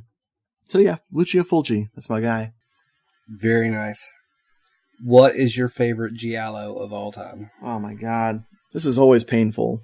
The Rolodex of titles starts flying when you ask that question. Mm-hmm. I gotta stick with 7 Bloodstained Orchids. Really? Yeah. The one that always tries to battle it out is Case of the Bloody Iris. That's what I thought you were going to say. But lately, Case of the Bloody Iris is the one I show to people who've never seen a giallo. And I'm starting to not want to watch it as often as 7 Bloodstained Orchids. Mm-hmm. And when it's like, what's your favorite of anything? It's like, what am I dying to watch next? Or watch again? Right. And that's why 7 Bloodstained Orchids is one out. Brilliant. What is your favorite non-horror film? This is even more difficult. This is the most difficult question in the fucking... I wrote these questions and it's hard. Mm-hmm. Oh, man. I'm not going to do any runners-up. I'm just going to go with my gut here. Okay. The Music Man. Really? I am not fucking kidding, people. It's a musical, obviously. It's not the odious remake that they did with Ferris Bueller. Who played Ferris Bueller? Right. Matthew McConaughey or whatever? Broderick. Matthew Broderick. Mm-hmm. We got about 5 minutes into that piece of garbage. No, what year was Music Man? Let me see. 1962. I always want to say 66 for some reason. 1962, starring Robert Preston and Shirley Jones of Partridge Family fame. Mm-hmm.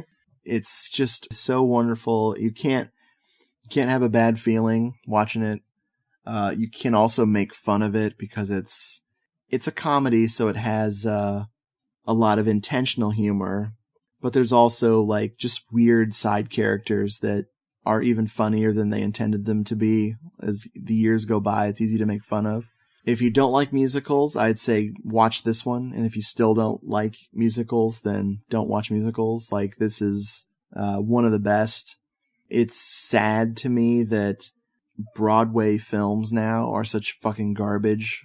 New Broadway films are so dependent on the songs that when you translate it to film, it all breaks down into mush. Like, I don't know. What's a recent one I watched? Into the Woods. Holy shit. If you ever want to stop liking musicals, watch that one. But no, highly recommend Music Man to anybody. Anybody, watch it. It's just, it'll fill your heart with a song, and you won't feel like an idiot afterwards. It's a lot of fun. What is your favorite non-horror genre? Teen movies. Definitely teen movies. Not all of them. It's very tricky. It's very slippery slope with teen movies. They've got to be a little smart, and they've got to be a little slapsticky, but in very measured quantities of slapstick. Sometimes dark humor works really well.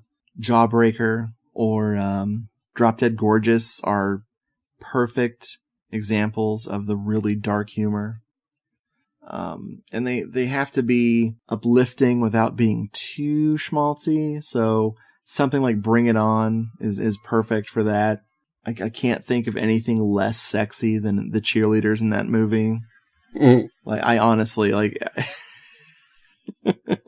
ugh. I do not have a thing for cheerleader uniforms, so I kind of blame that movie if I ever did have that. I've probably mentioned on the show, I talk about it all the time, Get Over It. Get Over It almost was my favorite film of all time for that question. It is a perfect teen comedy. Most people overlook it for others that came out right around the same time. Just give it a shot, people. If you like laughter and you can handle some 90s cheese, then go for Get Over It. Who is your favorite non-horror director? This is the hardest question. Never mind. I was talking shit before. I'm not really good with following directors' careers outside of horror. Kind of a half-assed answer would be Wes Anderson. Yeah, I'm always up for his stuff. I don't love it. I don't love everything he does. Like, not all of his movies appeal to me immediately. The Life Aquatic is kind of like with me. What was it? What was the newest one he did with the Grand Budapest Hotel? That really won me over. I was kind of like, I approached that like, maybe I don't like this guy anymore, but that movie just knocked it out of the park. I really liked it. He's one of the most borderline maudlin directors that I still am cool with. If I watch The Royal Tenenbaums, I will cry. I cry at that movie every time I watch it. That's the one that I don't like. See, and that's the thing. Like with his fans, it's like I think everyone has their favorite. I mean, when I was in my formative years, which was way later than everybody else's formative years, just because I feel like I was in stasis for a while. Bottle Rocket was huge. Man, that was a huge movie for me. That was, for me, that was the one. Of course, it was his first one, but still. And just a quick side note, I didn't like the Darjeeling Limited either. When I said I didn't like, I'd rather watch the Royal Tenenbaums than Darjeeling. I liked some of the Darjeeling Unlimited. Is it unlimited or limited? I think it's limited. I think it should be unlimited. Wow.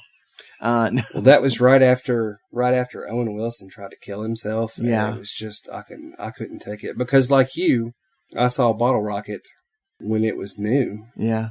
And no matter what Owen Wilson or Luke Wilson, for that matter, have done, and I know this sounds stupid fanboyish, but I've always felt like those guys were mine. Yeah. Like Dignan. Yeah. You know what I'm saying? Oh man. So, I mean, no matter how. how Hollywood they went, you can always say, I was there with the Wilson brothers. Right. Why is there tape on your nose? Exactly. He's just a crazy mixed up kid. He's just a crazy come mixed up on, kid. dude. Like, oh, like I mean, Yeah. if I want to watch that movie right now, holy shit. I know, I'm with you. But yeah, I'd say Wes Anderson. Other directors that really just do it for me.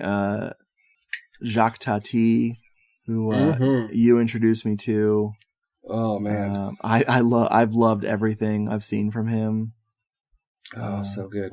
That guy's a game changer right there. I have a really like a love-hate thing with Fellini. I have problems with Fellini. Like I'm drawn to his films like a magnet, and then I get instantly repulsed when all of them are 2.5 hours long. Juliet of the Spirits. That's like one of my all-time favorite films. It's his first color film, and it's like utter magic. Just I really feel like his career just went down after that, because that just perfect. It's a great film. Hell yeah. What is your favorite episode of Hello, This is the Doom Show? Oh my god, this is painful. Like choosing between my children. The first 30 are garbage. Right. No. Agreed. That was one of the things we were gonna do. Was we were gonna do like, hey, let's talk about episode 1 and da da da. And you're like, yeah, no. And I was like, oh, come on. And I listened to it. I went, oh yeah, no. Man, I started it one day, one afternoon. I started listening to that first episode, and I cringed a lot at myself. So we're not the masters of podcasting, but dude, those old ones, ouch. Well, man, I was so nervous. Like now, I accept that I'm gonna say something that's incorrect and sound like a slack-jawed yokel. And I don't care. I just don't care anymore. I just know. I will say I'm going to fix it in editing. I went back and listened to something recently, something you sent me, and I was just like, oh, I sound so Southern. And in my own head, I don't. But I don't enjoy that really. I love it though, because it's like that's one of the things I love about podcasts is listening to them as people from different areas of the world talking. Like. Me and Scottish accent and the British accent. So, and I love Southern people. I mean, come on, man. Nashi Cast, come on. Yeah, but they've got knowledge and culture to back it up. I don't. Oh, they are two learned gentlemen.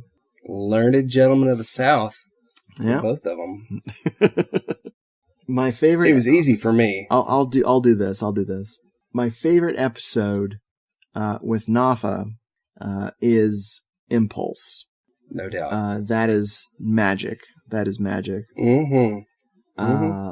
My favorite episode with Jeffrey is probably, I almost want to say Zombie Holocaust, but I think I'm leaning towards Demon 6 De Profundis. Really? Yeah, that is so insane. My favorite episode with you, I keep coming back to this. I mean, it's so funny. How many times can you possibly listen to an episode without losing your mind? That damn 1981 Slashers episode. We were on fucking fire. I love that episode.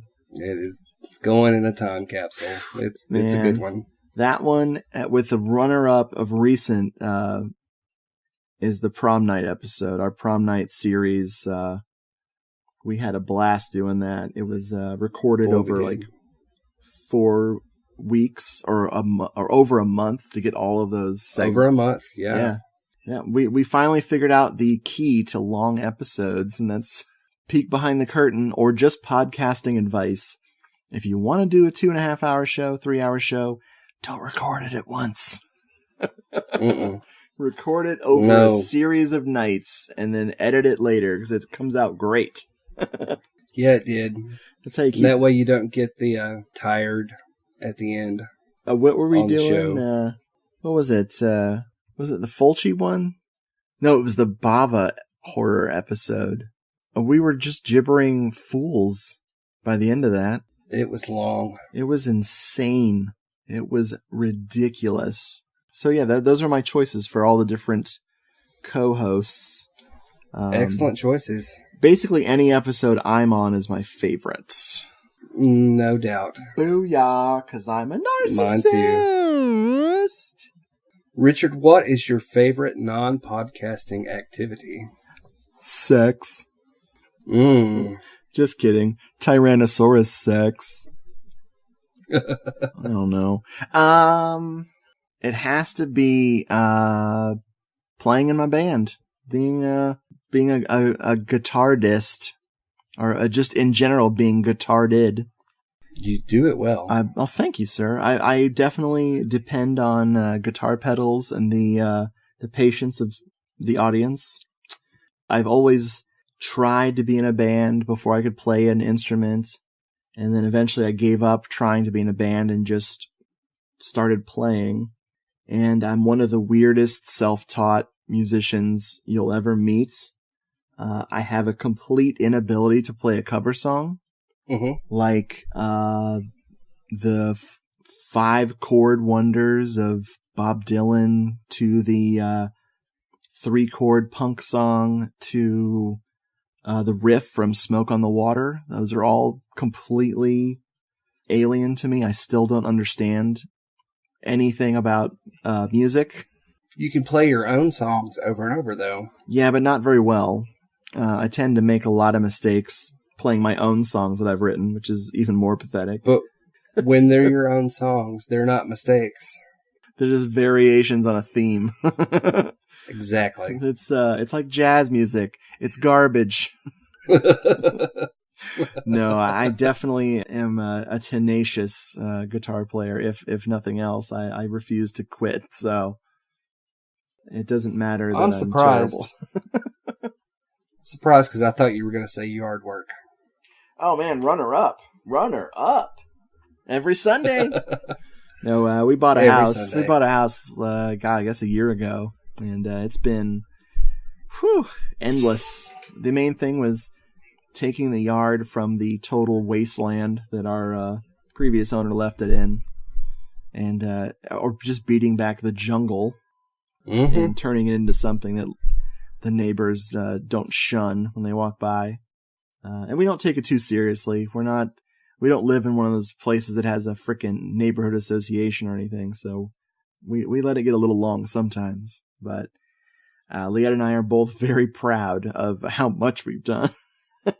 Oh, you've done a lot. A lot. It's insane. I'm probably in better shape than I've been in like a decade from all of it. It's crazy. A lot of yard work. Yep. Richard, what do you spend your Doomed Show paychecks on? Sex. I mean, no, that's my favorite director. My favorite director's sex. Just gerbil food. I'm really thinking about getting a gerbil. I just really enjoy collecting the food. There's 3 or 4 different companies that are producing some of the finest quality gerbil food. I mean, you could call this the Renaissance of gerbil food, but and I would. If you did, you'd be right. I don't know. 6. Whatever. Why did I write that dumbass question? Excellent interview. Oh, thank you. I like to hear my talk. I find it odd because I suspect you did not write anything down for these, did you? No. Yeah. I did. Oh, see. I think Nafa was the only one. Nafa, I think he faked it too. Really? And by faked it, I mean he lied. I have a couple of surprises here. So this is from Matt Farley of Moturn Media and shockmarathons.com. He very kindly wrote us a song, and I hope you enjoy it. Hello, this is the Doom Show. Richard, Brad, Jeffrey, Nafa. It's the Doom Show. Hello, this is the Doom Show. Slashers, giallo, and horror. It's the Doom Show. The cuckoo clock interrupts death of the old salesman. Sweaty Cameron Mitchell. Hello, hello. This is the Doom Show. Richard, Brad, Jeffrey, Nafa. It's the Doom Show. It's the Doomed Show. Doom Show.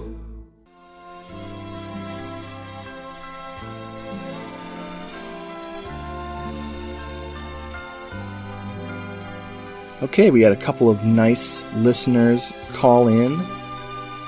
First up is Tyler of Apologize to the Podcast. This is what he had to say.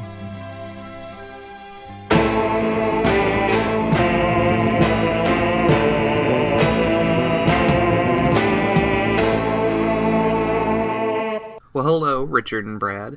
This is Tyler from Apologize to the Podcast and Jowman22, the YouTube channel.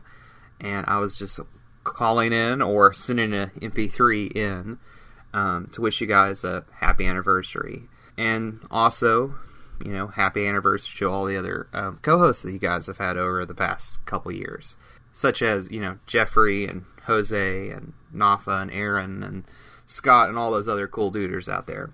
I'm constantly impressed by how entertaining your guys' show is and how genuine it is.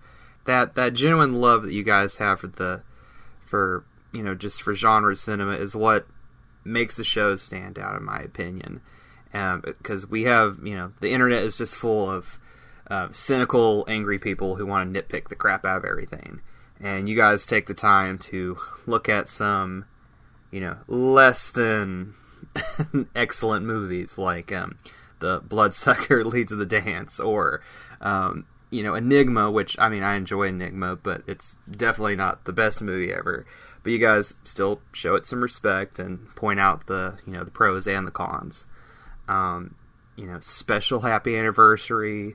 Not to go on too much of a tangent, but just, thank you for putting out the quality work that you guys do. I got into podcasting because of to listen to this show and just how much fun you guys are having. I thought, well, if I gather my friends together, it'll be just as much fun to do it then.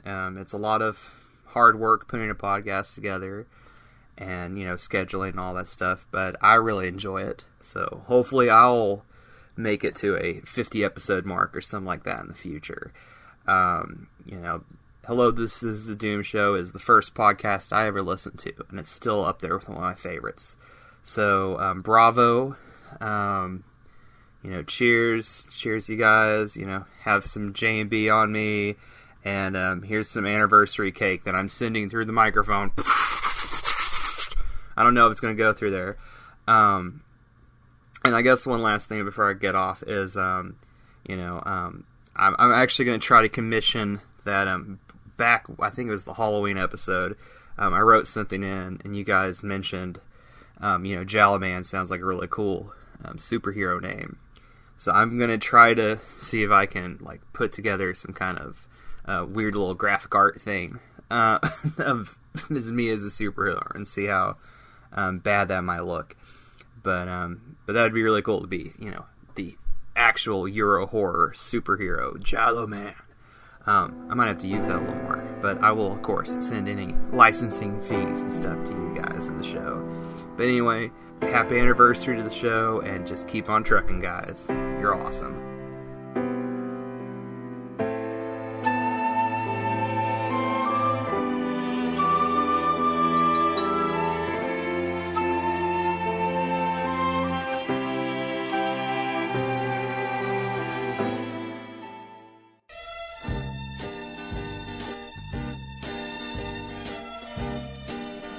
And now, all the way from that faraway England place is listener Simon Wright, and very good friend of the show.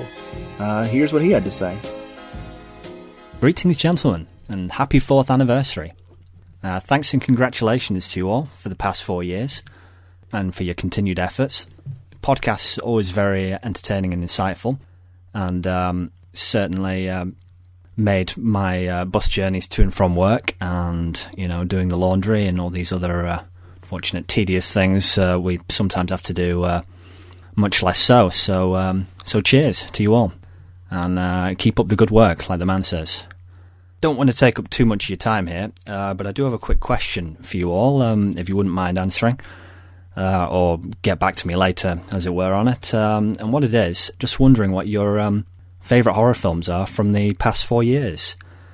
I've written 4 down myself, and these are in no particular order. I won't go into all the ins and outs of why they are my favourites from that time period. And I should also add, as a sort of brief preface, that there are many films within this time span that I haven't seen yet that I really, really should have. You know, stuff like It Follows, We Are Still Here, and stuff like that. But anyway, here are the 4. Like I say, no particular order. They are, firstly, The Innkeepers. Secondly, Lords of Salem. Thirdly, Insidious Chapter 2. And finally, a film from this year that admittedly I've only seen once, but I just loved it that much is going on this list, and that would be Crimson Peak. So yeah, curious to hear what all your choices would be. So yeah, I won't go on. Besides, I know I do have a tendency to do so. So I'll simply say thanks again for everything, and here's to at least 4 more years of Hello, This is the Doom Show.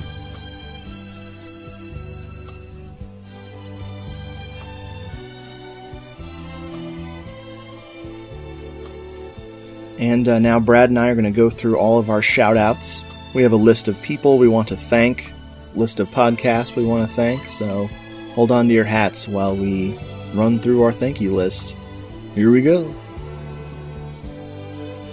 Folks, this is the thank you section of the podcast, which I know is your favorite. I'm here with Brad. Hello, Brad.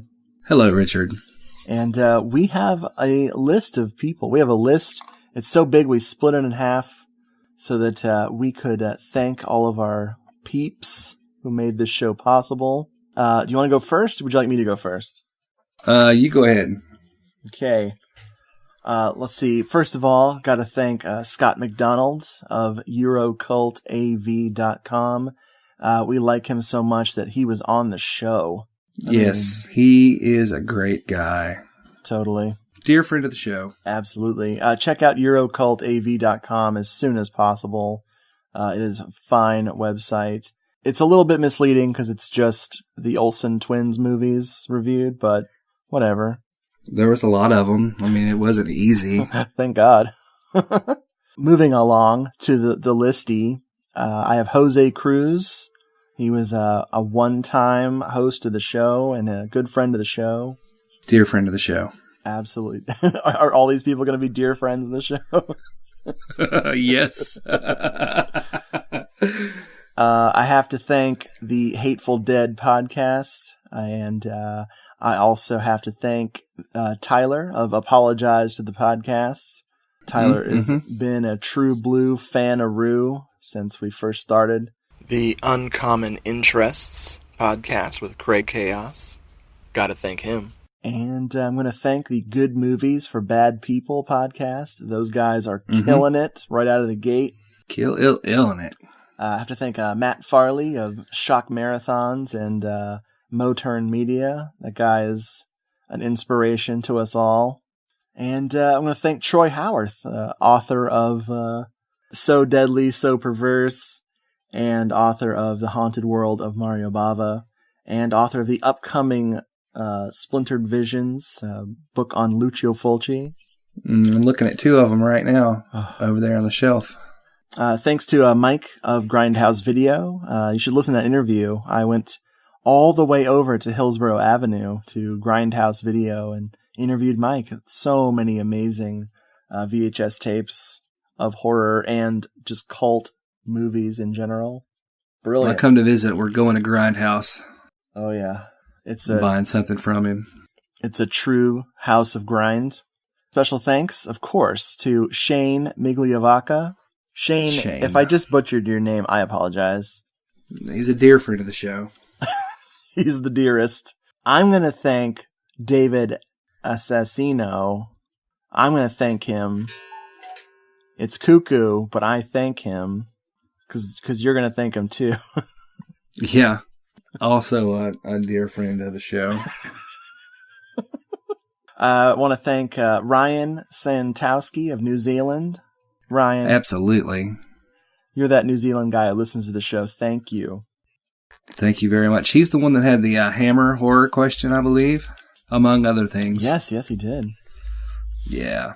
Good on you, Ryan. Hell yes. The last person on my list is Dave Zendano of the Horror Podcast Central. Absolutely. Check out Horror Podcast Central. It's your central location for horror podcasts. Go. And it makes sense. It really does. I want to hear all of the dear friends of the show that's on your list, Brad. Well, I'd like to thank Lietta and Elizabeth, our wives, for whom, without their indulgence, the show would not go on. I'd like to thank Rod and Troy of NashiCast, without whose inspiration the show would not exist. Absolutely. I'd like to thank Simon Wright, dear friend of the show. Simon's keeping the British end up, sir. You know what I'm saying? Yes. I'd like to thank dear friend of the show, David Person, who might also be known as David Assassino. Oh. I talk to David fairly often. Solid dude. Solid guy. Muscly. Even though he'll never forgive me for the sinister eyes of Dr. Orloff, I'd like to thank our German contingent, Martin Luther Presley, dear friend of the show. Oh man, the best German fan we got. Exactly. He has tipped me to some international releases that I've enjoyed thinking about buying. I'd like to thank our friend David Ladd, dear friend of the show, a fellow that I want to say maybe he got into us through NashiCast. I know he's a NashiCast fan. Nice. And I've probably told this story before, but I'm going to tell it again because I'm part of the show. I went to his page and he had, for his banner on Facebook, a still from Dracula 80, 1972. And I just messaged him and sent him a friend request. And I'm like, because anybody that's got Dracula 80, 1972 on their Facebook page is really already a friend of mine. But thank you, David. Very cool guy. Through David, I met Lanny Grant, who's listened to some shows and has enjoyed them. So, Lanny Grant, dear friend of the show. We hope you continue to listen to some more. Heck yeah. Another member of our British contingent is Darren Burrows, who's been there since the beginning. Nice. I'm friends with him on Facebook. He writes some reviews for Letterboxd. I enjoy talking to Darren. I'd like to thank Matthew, my friend Matthew, who's been around since the beginning. Dear friend of the show. My friend Carl, who is a listener. Another dear friend of the show. These guys are solid guys, both of them, and I appreciate them listening. And I periodically quiz Matthew, and he does appear to listen. So nice, awesome. I'd also like to thank Justin Koch, who used to have a blog that I read. Somewhat like mine has seemed to have fallen by the wayside. It happens. He is a giallo enthusiast, nay, dare I say, expert. I always enjoy hearing from him. Solid guy, dear friend of the show. I'd like to thank Death Rattle Aaron, who is probably my favorite person in the entire world. Yep, ditto. Maybe only Elizabeth and Jesus above him, possibly. Death Rattle Aaron is an inspiration to us all. I wish he didn't live, on the other side of the planet. But he does. Hawaii's not that bad, I hear. But no, I love Death Rattle Aaron. We all do. I'd like to thank him. And I mean, you think, how could Death Rattle Aaron get any better? The answer is, it's impossible. But then he starts going to the gym. He's getting all ripped and hot. I'm telling you. It's like, shit. I got to go on a road trip and cheat on my wife with that guy. Yeah, hot. Exactly. I mean, no. Just keep it friendly. Very friendly. He's also part of that original, he listened from back in the day. Absolutely. And lastly, but certainly not leastly, is leastly a word? Yes. Okay. Maybe. Lastly, but certainly not leastly, we both want to thank from the bottom of our hearts the listeners. If we've left anyone out or If you didn't hear your name, it's not because we don't love you. It's because we're two old men. And we can't really remember everything. I mean, chances are we do this without listeners because we're crazy. Yeah. But it's not as fun without people listening. And I do monitor how many downloads we get and how many plays. And it warms my heart that there's so many of you out there. So we're going to keep going. It's 4 years we've been doing this. We should be at episode 36010, but we're at episode 88 instead. So that almost rhymed. It did. No, I mean, there are people that we hear from all the time, and there are people we hear from periodically, and there's people out there I know that we don't hear from at all, which is fine. We appreciate it. I know, like, David Ladd always shares when you release an episode, and I really appreciate that. Always appreciate that. Absolutely. And so, yeah, thank you again, and thank all of you again, and 4 more years. 4 more years. 4 more years, we'll be up to episode 160. Oh, man, I hope that it's less, but with more quality. You couldn't get more quality if you tried, because we have tried. Exactly. I wanted to thank Sam. He's my friend. He plays drums in Gyrojets. He's a recent listener to the show. I can't tell you how excited I was to know that Sam was listening and like grilling me about the episodes and talking about it. It just was like, we're at episode 80, son. What are you doing? But I love it. It's so great. Hopefully he's hearing this right now. Of course, thanks to our other podcasting co-hosts, Jeffrey Canino and Nafa Fa'alogo. Absolutely. We have a team, and it's pretty incredible. We have a very an odd assortment of people who host and co-host the show. The only person I can't thank is Richard Glenn Shit. Oh, I'll thank him. Oh my God! You had this. Brad Hope. You had this idea. We were both listening to NashiCast, right? And you're like, we should do a podcast. And I called in. You recorded me on speakerphone for the first several. That's known as classic. Those are the classics. Yeah, I don't know about all that, but we do it because we love the films, and then it shocks me that anyone listens. To be honest with you, oh, yeah. It's practically a community, y'all. Practically so. I always blame you for Hello, This is the Doom Show, because I was like, oh, what are podcasts? When you told me about them. Yeah. But we can always lay the blame squarely on NashiCast. Man, don't get me wrong, I love Paul Naschy, but when I first really got into Paul Naschy, I got into Paul Naschy big time. Yeah. Oh, yeah. And to just search iTunes for Paul Naschy, and this podcast came up, and they're from Nashville, which is 60 miles from me, was just insane to me to think that. Of course, they've gone on. Rod's doing the Bloody Pit of Rod that Troy appears on periodically. They've got a really great Misunderstood Kaiju series. Rod has done some really excellent episodes. His Kolchak the Night Stalker episode is fantastic. Among other things. Yeah, I'm not up to date. I'm not current right now.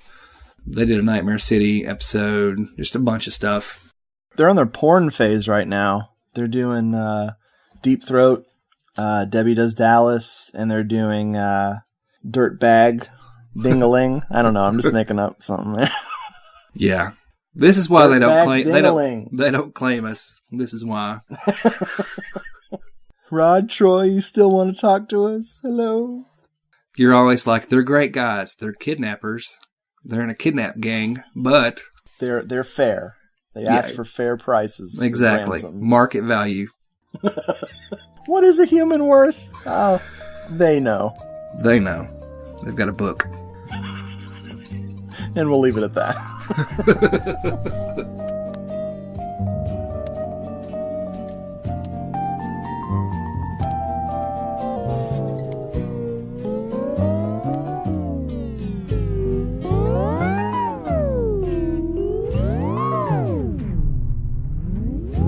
Hello and welcome to the Doom Show. And welcome to Hello It's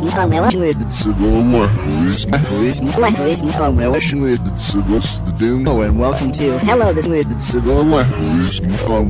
this is the Hello, this is the Doom Show.